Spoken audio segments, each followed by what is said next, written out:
Second row, Rodriguez, ma'am. You floated a second reconciliation package. What would be in that second package once y'all get to it?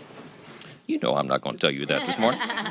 Great question. No, yeah, let's get the first one done. Leader has been around Washington a while. Look, I said this is the beginning of a process, and what you're going to see is a continuing theme of us identifying waste, fraud, and abuse in government, which is our pledge of common sense, restoring common sense and fiscal sanity. So we have lots of ideas of things that might be in that package, but as you note, for the first reconciliation package, for the big, beautiful bill, we worked on this for about 14 months. I mean, this wasn't something we just drew up overnight. So we'll go through that same laborious process, and it'll be fruitful in the end, and we'll do right by the American people. Front row. You mentioned that you talked to Elon on Monday. He made this 180. What do you think changed? Why do you think he's coming out against this now? And have you spoken to the president and Elon since the infamous tweet?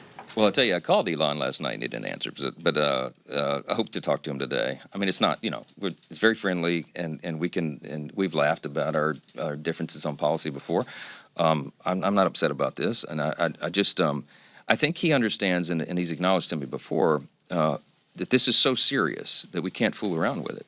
I mean, the debt cliff is approaching very quickly, right? All the things that are in this bill are so important for the U.S. economy. It's going to be jet fuel for the U.S. economy. All boats are going to rise, and the sooner we do that, the better, and the risk of not getting it done is enormous, not just for the Republican Party, but for the country. We got to do this. We're going to have the largest tax increase in U.S. history at the end of the year if we fail, and all the other calamities that we've talked about. So we've got to get it done, and I think Elon understands the weight of that, and I hope he comes around. I'd love to talk to him this week, and I hope he calls him back today. I talked to President Trump, all the time, multiple times a day. Obviously, we've talked about this.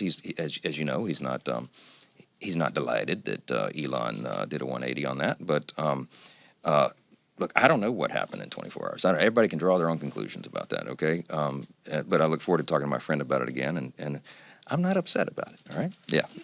Olivia. You brought up EV mandates when you were talking about Musk previously. Is that what you think is his motivation for opposing the bill? Manu brought up EV mandates, not me, okay? And I said that everybody can draw their own conclusions about that. Look, I don't subscribe motive to anybody. I try not to do that. It's a good way to live. I just believe that we got to do the right thing by way of policy, and I hope everybody understands. They might not think the bill is perfect in some respect. I mean, a bill that's 1,100 pages long and covers every area of policy and the budget that ours does. Very few people are going to say that's a perfect piece of legislation. But I hope everybody will evaluate that in both parties and everybody and recognize, wow, the benefits of this far outweigh anything that I don't like about it. And that's why we're excited about it. And I hope our mood is not dampened next time we're together, because we're going to celebrate this thing, getting it over the line by July 4th. Thank y'all. Appreciate it. Thank you.